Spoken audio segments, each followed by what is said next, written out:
Hey, Pat McCardle back for another episode of Shop Talk, where today it's all about seatbelt harnesses. We're going to show you 3 different kinds, how to adjust them and make sure they fit just right for you.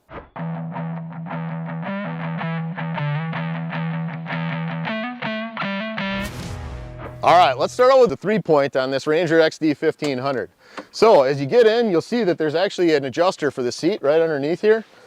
First thing you want to do before you even worry about that seat belt is get that seat adjusted where you like it so your feet can reach the pedals and your hands are on the steering wheel. So that's number 1.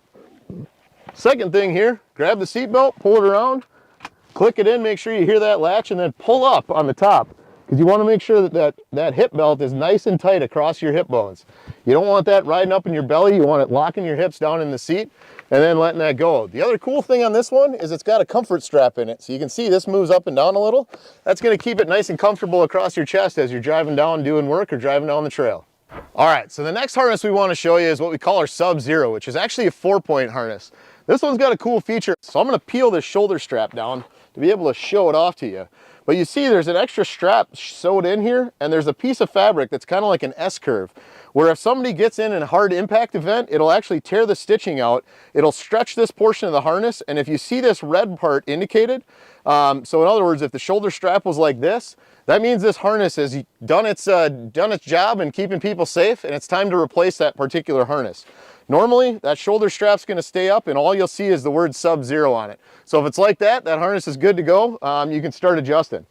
So first thing we're going to do here, unclip the shoulder clip. We're going to pop the red button to separate the 2 sides. And what I like to do is just take these and adjust them so they're all the way out if you've never been in the vehicle before. But again, get those straps kind of splayed out on the seat, jump in. And again, make sure you get that seat adjusted where you like it. So that's step 1, get it locked into place. Then grab those harnesses, put them over your shoulders. Now, you can see this thing is absolutely gigantic on me, right? Clearly I don't have it adjusted the way I should yet. So you actually want to go to the hip straps first, cinch one side up so it's a little bit snug, grab the other side, and yank up on those as hard as you possibly can to get that thing nice and locked into your hips. So you want that locking down into your hips. And if you can't get it all the way tight, sometimes you gotta pull down on the red part a little bit, like this, as you go. Or you might have to undo it so you can cinch it up. Now on the shoulders, make sure you get this little clip.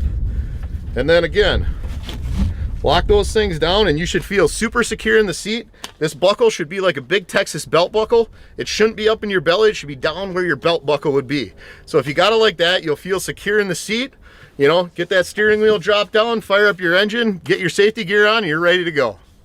All right, now we're stepping up to the top of the line Click 6. So big difference on the Sub-Zero we just looked at. It was fixed at all 4 points. Your shoulders and hips were locked into place, so no movement. Cool thing on the Click 6 is that you've actually got a retractor, so you've actually got some shoulder motion. This particular one, the retractor is down low, kind of right in front of the seat, which makes it for you don't get too much unwanted engagement. We've got some models where we actually put a pair of retractors up on the shoulders. Once in a while you'll feel those where like one will stick, the other one will come if you're going through real rough terrain. Usually all you got to do is kind of push your shoulders back and they'll unlock and start moving again for you. Adjustment procedure on this, really similar to what you just saw on the Sub-Zero. So get this open, loosen up the thigh straps and hip straps on both the left and right side. Get those harnesses opened up.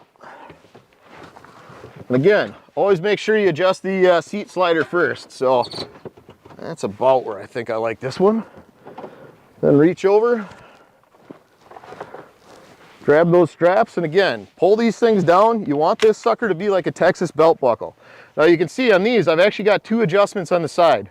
One for my hips, one for my thighs. Always start with the hips. So again, we're gonna get one hip kind of going down. I'm gonna reach across to the other side.